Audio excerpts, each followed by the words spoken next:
Yet another ride, heading out to pick up the group at the Alden Village Center.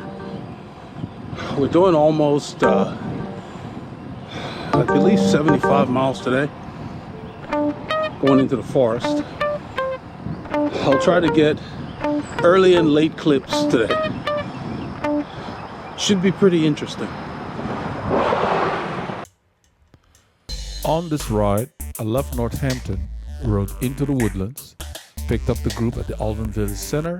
We headed down Research Forest to Fishcreek, lots of action, Capitol Hill, to Raven Chapel, all the way into Montgomery. I stopped filming on Mill Route. I went through the parking lot of Taco, but I did not stop. I continued into the forest solo, came down Bethel,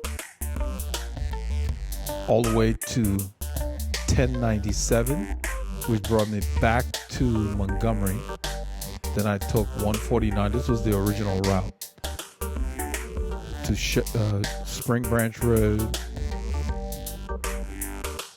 Keenan cut off. I stopped at the store at Keenan, then continued on the Hills Parkway through Grand Lake Estates, Honia, Egypt, back into town. I had to backtrack over there because there was a lot of asphalt being laid. I definitely did not want to go through fresh asphalt because it really dirties your bike.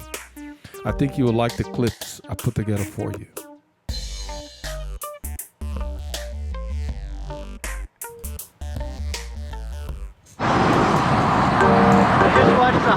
We're on the open road. We're headed west on 1488 because there was a lot of construction on the Huffsmith Conroe Road over there. They ripped it up. They're laying new asphalt. So we turned here on 1488 to get to Fishcreek. Mount Pleasant. Okay. Bethel. Okay. After Taco. Mike Bradbury is asking me about the Go route. through the neighborhood. Tri-Lakes. No. We're going straight Fishcreek, the regular route, to Taco. Okay. Then 1097 Mount Pleasant. Okay. And then Bethel. Okay. And come back Spring Branch. He said he didn't get a chance to look at the route. So he was asking me about what we're really doing. So we turned on Fishcreek here off of 1488 and somebody lifted the pace. And you can see it says Anaerobic on the screen.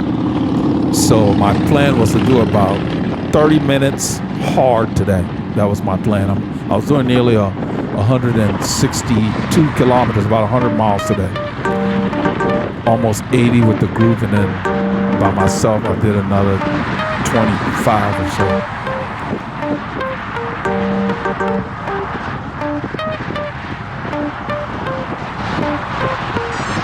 So depending on who shows up, we picked up, I think, what's his name? Jerry's here, and also Jesus. They usually ride with Mo and them. So the pace was a lot faster than normal. So I sat in and did my workout. I paid attention to the time and the effort. And so it was very fast, as you're going to see. Then I decided to start filming. By the time we got through the warm-up on Research, I turned on the camera. Because after seeing who was here, we picked a lot of these guys up on Research. They were waiting for us. They didn't come to the parking lot. So I figured it would be interesting enough in the early part of the ride to go ahead and film here. And I decided I would do the rest of the ride solo after Taco.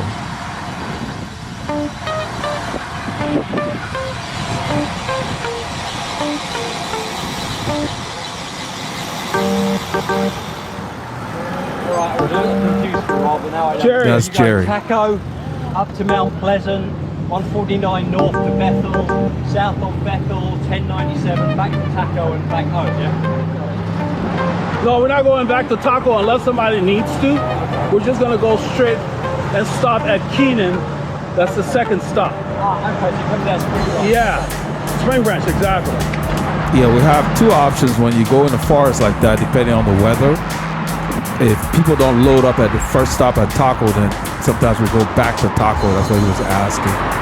But I didn't go back to Taco. I just I actually ended up getting some water from the park in Montgomery, and then went to Keenan, where I made my second stop.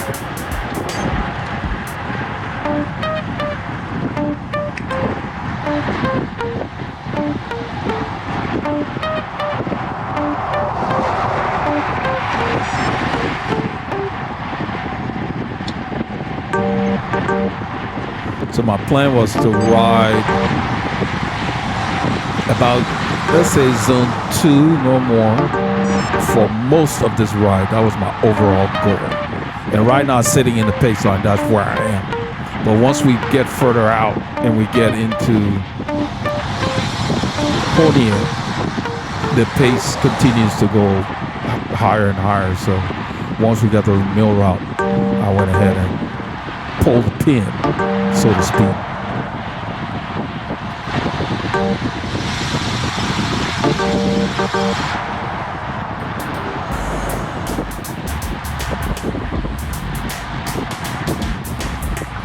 So my training has reached the point where I'm ready to do harder workouts. So starting next week, we'll be doing a little more than I have been. My form is coming along nicely.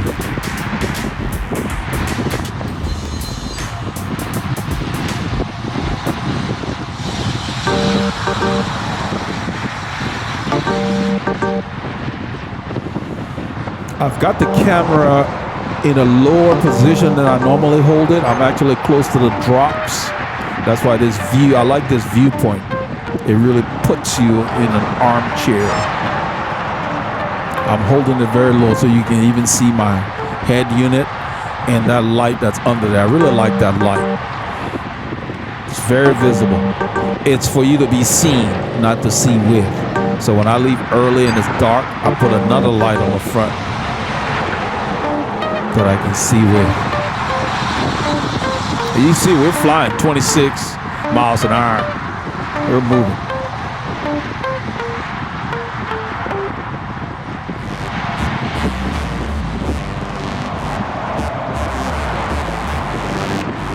I'm right at the top of zone 2.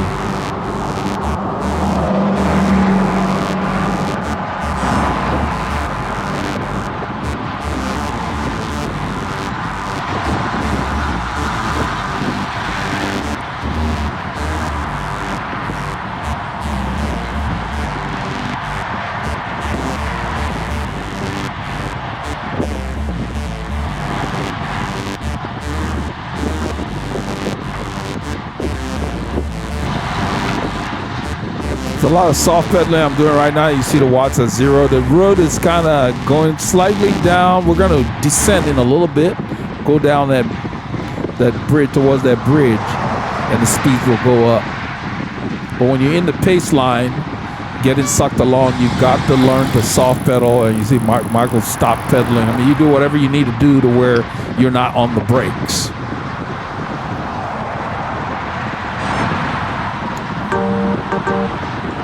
We're going over 30 miles an hour here. Almost 35 miles an hour.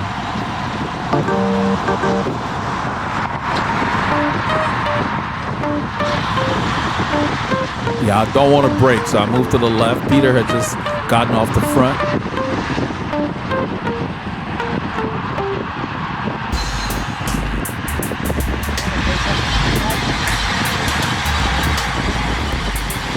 So I stayed to the left long enough, and then once Michael came back to the front, I just slid behind him. So I didn't have to use my brakes at all. And as you can see, my heart rate dropped about 20 beats just descending there. So as you get fitter, your recovery is quick. You get more efficient, you know,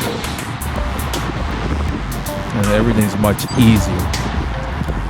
But I have to stay disciplined and follow my plan because I'm about 2 months behind.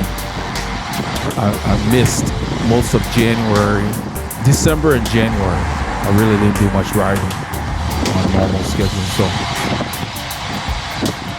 my body's finally coming around. You know, each week you miss from cycling, you need about 3 weeks to get you back to that level you were at, especially when you're really fit. So you have to be patient and disciplined.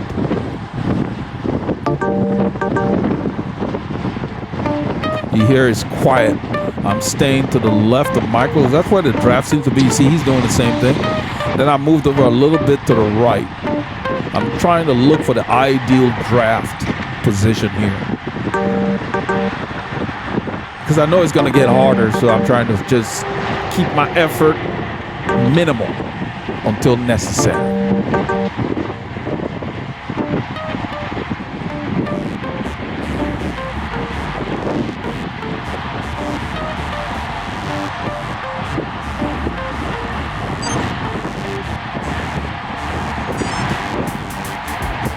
So by staying close, you can see my watts are fairly low. Yeah, stretches where when the road goes up, you get these little rises, false flaps, and you gotta put more power in the pedal.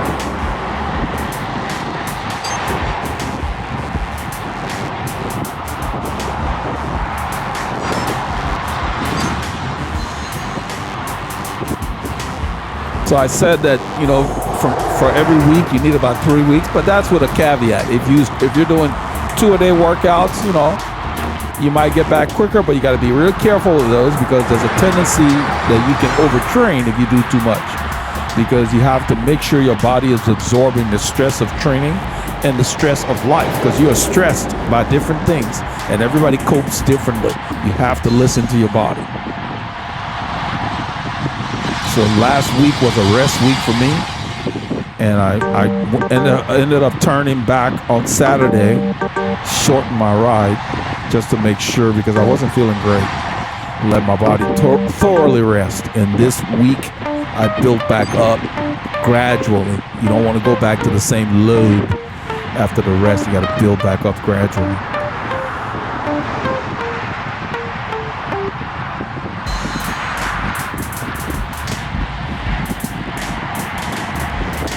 Kind of a false flat most of the way here,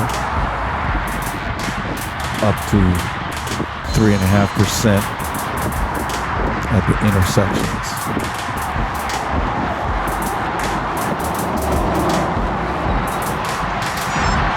So we're doing about 22, 23 miles an hour, which is a good effort for this road because this road is not flat. I'm right at the top of zone 2, creeping into tempo.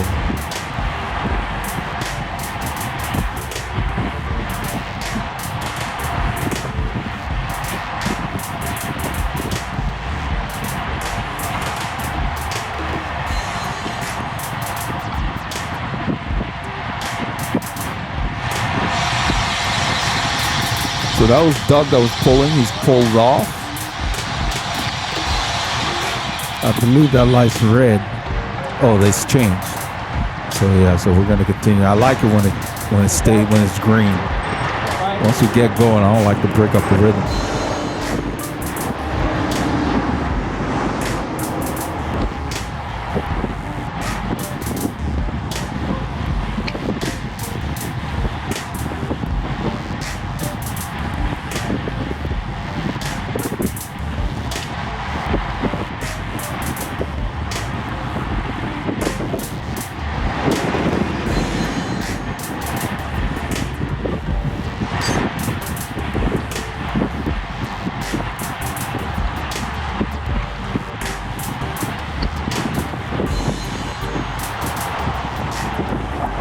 I'm about a foot off of Michael's bike here. You can see my tire. Because we're really working here. I'm creeping into sweet spot now. It just gets harder naturally on this road because these guys don't back off and the terrain changes. So we get more blips, basically a lot of rollers. And they just keep the pace the same. We're doing like 26, and I believe this is a slight downhill. It's probably flat, but look in the distance. It curves to the left, it goes down, and it kicks up. Once you get the ridge, shows it probably about 3%. We'll go through that intersection, and then we continue with the rollers, and then we go to that overpass. So from here until we get out to Taco, it's a good effort. So right here it starts to go up. 2.73%. You hear me downshift. I went down a couple of cogs so I don't have to stand.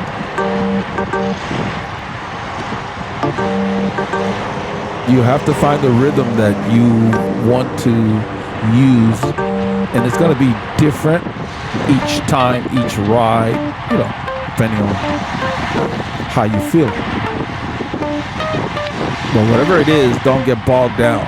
You need to be able to spin that gear. You don't want to be riding at 50, 60 RPMs. That's too low.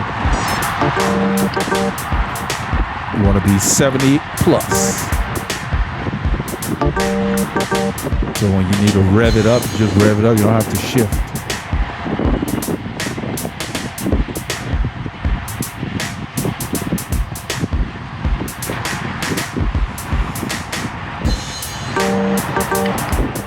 This whole stretch you can see visibly, and the road's going up. And it gets there quickly, like 3.9. As we go through this intersection there, we'll level off. This is Ridge Lake Shores. It's a community on the right.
Mike wiped his hand because these bottles, sometimes we put ice cubes in them, and they're like insulated bottles, but the condensation gets on them. So when you use the bottle, your hand's wet, and you always end up wiping your fingers because you don't want your hand to get slippery when you're handling your levers and so forth. I do the same thing. If the bottle's sweating, once I drink, I just wipe it on my short quickly.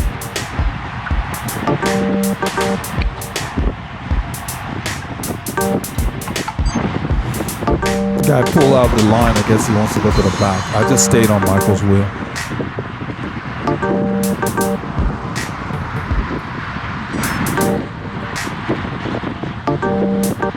A group like this, I don't really like to be way on the back. You'll see later in the film, probably about 10 kilometers from now, I will be on the back behind Jerry. At that point, I'm getting ready to pull the pin, but you will get to see how hard it can be at the back. Because what Jerry does is he intentionally lets a gap open because that's the way he rides. He likes to sit at the back. Like right here, Michael lets a gap open. I'm not sure what was going on up there. I guess they twisted the screw. But I just held my position. You can see my wheel. And so he's pulling us back to the group. This is what Jerry does at the back. He always makes himself the last rider. And so he does his little intervals to where he's not interrupting the group or anything. So he'll let the group get a gap on him, maybe a car length or two, and he'll work really hard to close it while the group is going hard. So that means he has to go very hard. That was one of a new rider. He's a triathlete that joined us. He hasn't been riding. He said he'd been off for a few months. And they were planning to just ride to Taco. But this pace is too hard for them because he's been off a few months. These guys are drilling it. So we're approaching the overpass. This is a bit of a rise. This is 2%. The overpass will probably be like 3.5%, maybe 4%. So this is a long effort. You have to be ready, you know. So somebody went really hard because you could see when Michael caught up, we passed that guy. That guy didn't want to go any harder.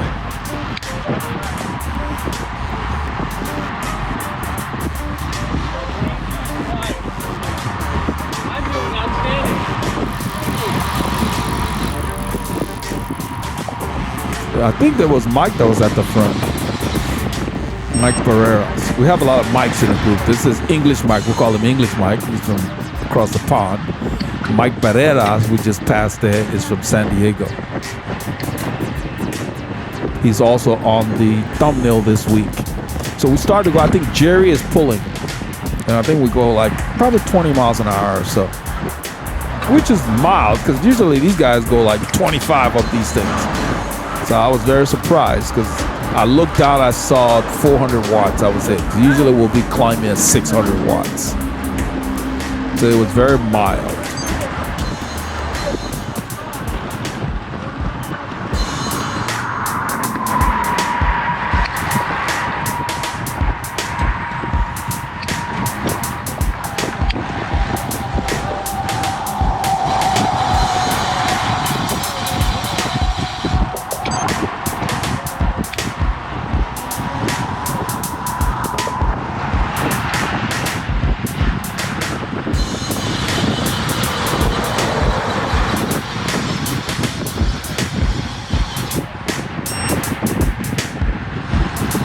So you see how close I'm staying. I'm observing everything. I think Jerry's done pulling. I don't know if he drifts back or stays up there or not. It looks like he's drifting back.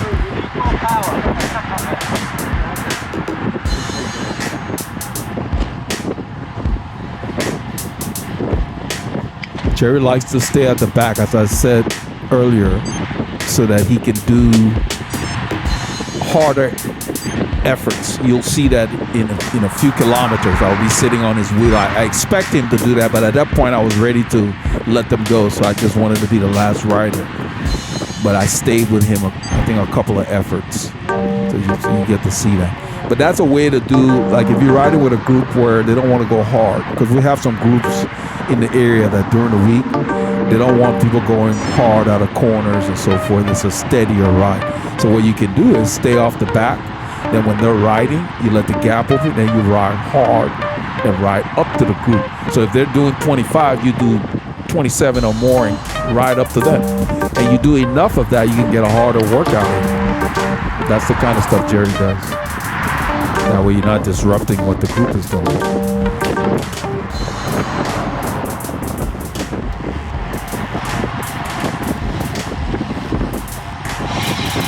I didn't turn the camera around much. There's a bunch of guys behind us, but this is where the action is.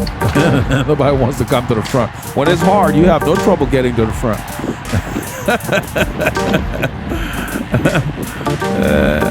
But I'm just holding my position.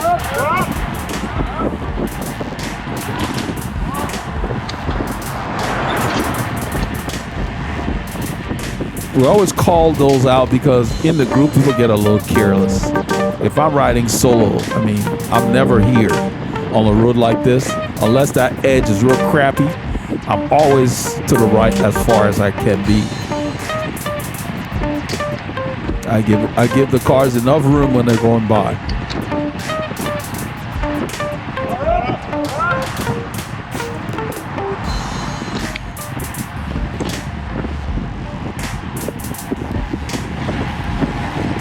So now I'm in zone 4. So now I'm working.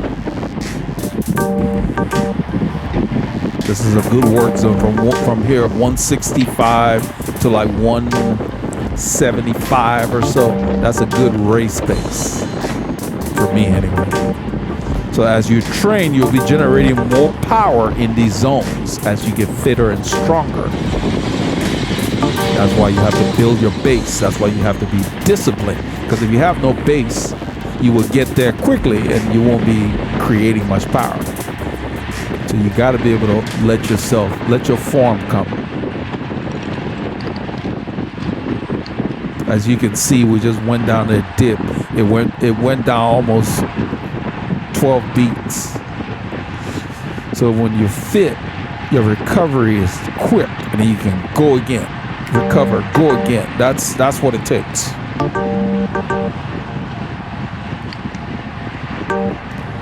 As I've said before, each ride should have a purpose.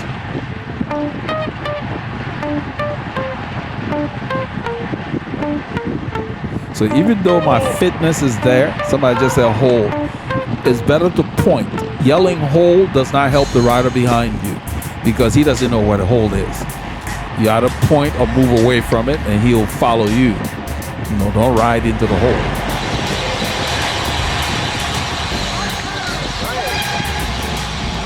Somebody back there yelling. Not sure.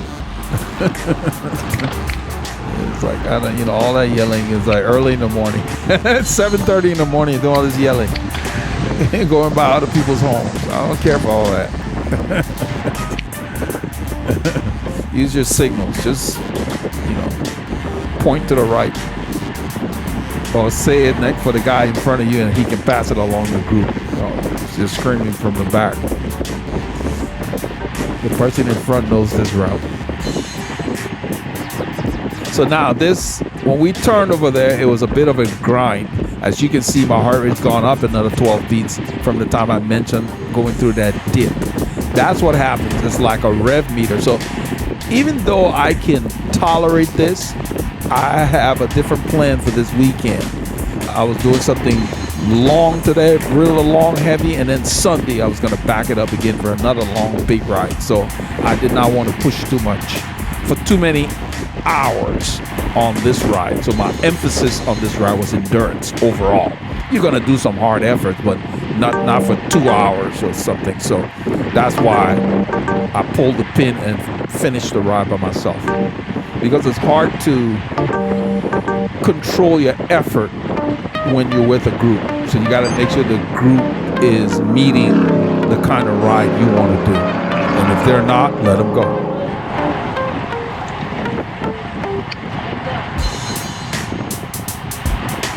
So my form is here, but I don't want to set myself back by doing too much too soon.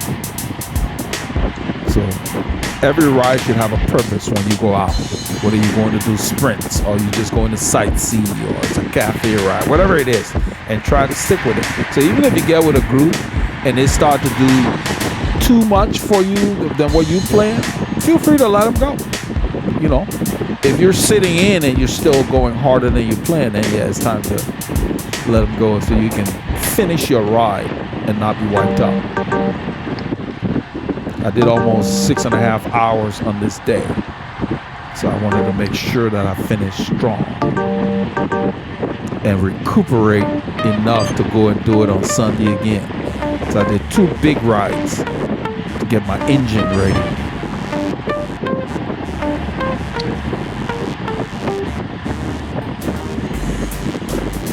I wasn't working too hard. I'm just sitting in. I haven't pulled the whole ride. So I just wanted to stay with people that wouldn't leave gaps. Once we get through the hills that's coming up, there's a couple of climbs. And once we get through, I'm going to back off and drift to the back because that's when I've decided, okay, I've done enough. So I've done about 40 minutes. I plan to do maybe a half hour hard. So it's been about 40 minutes. So I realized, okay, once we get through this area here, I plan at the turn to just kind of soft pedal so people can come around. You will see that happen. So I stayed a little more to the right after the turn that's coming up in about 3 kilometers. And let people come around, and I got back on the back of the group. So I wouldn't disrupt the flow as I pulled the pin. But by sitting up here, even though it was fast, it was steadier. I wasn't dealing with gaps. So when you're riding, you want to stay in the first third of the group wherever possible.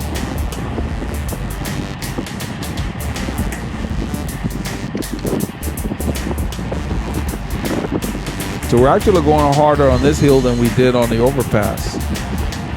So I saw 400 and some watts. Because on the overpass we did like 3 something.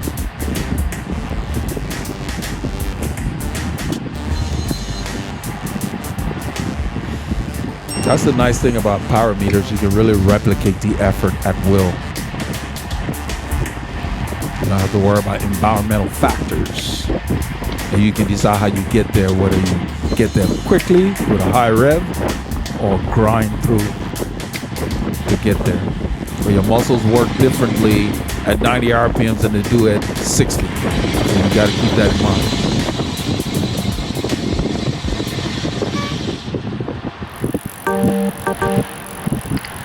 That's why I like the open road. We've been moving for a while. We don't have to worry about stopping. High exercise potential. I'm sitting right at the bottom of zone 4. So this is a good work zone. It's very comfortable. You develop good power here. A little above sweet spot. This is where I do most of my 20-minute intervals, long intervals. So when we turn here, this is where I'm going to drift to the right and soft pedal. Just enough so people can come around. Because Mike takes over, I drift to the right there.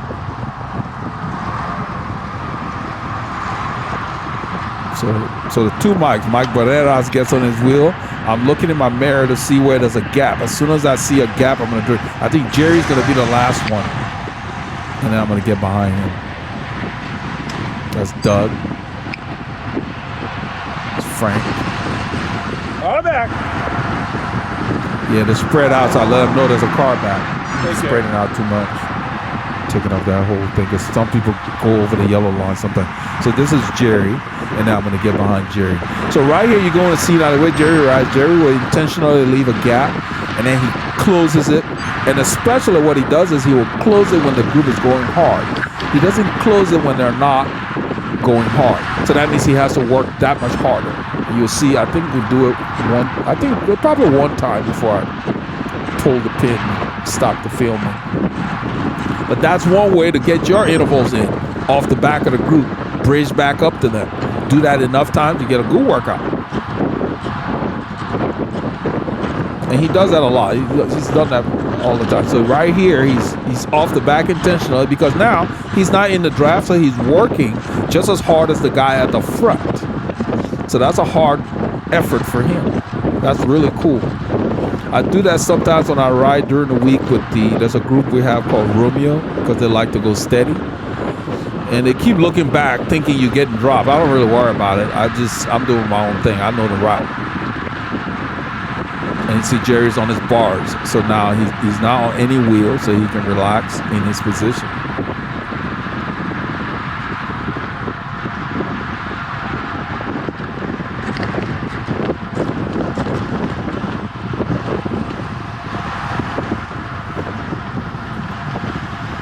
I get in a similar position like you saw Jerry in, but I don't put my arms in the middle. I drop my arms on my brake hoods because they're very low, and I lower my torso. So my torso, I close that hole. So when we turn here, there is a gap. Look at the watts. 500 something, 620 something. There are people on my wheel that don't want to come around. I see them in my mirror, and I just put my head down, and that's what I'm talking about. So you can do the work off the back if you want, and you don't disrupt the group. They've turned off the power, so I turned off the power because it's closer than the camera lets on. So at this point, I'm ready to let them go. That's why I'm sitting on the back. And then a couple of people back there, I end up waving them over, trying to get them to come around, but they're still sitting there. I don't think I turned the camera around here. I'll just ignore them. Then you want to sit back there, that's fine. In a little bit, Jerry will do it again. The group will start to go hard. He's putting stuff up. I think he's putting his gloves up or something.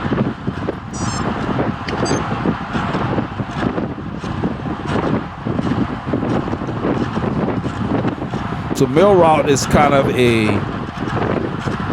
there's a bunch of rollers. You know, it's like a false flat, then it kicks up in the curves. So 2%. So right here we start to go really hard. Look at the watts, 400 and something.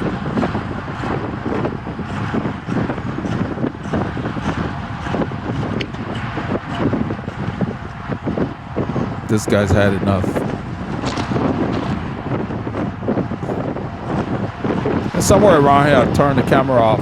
The other people that are back there, they got gapped on that last effort.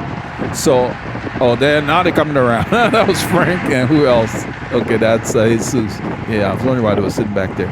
But anyway, I hope you got out this weekend because this is part of what we did on Saturday. So they stopped at Taco Corner. I continued. And I went into the forest. They actually came by while I was in the forest, but I just stuck to my plan and rode solo. So remember, get your K's in and keep all the doctors fired.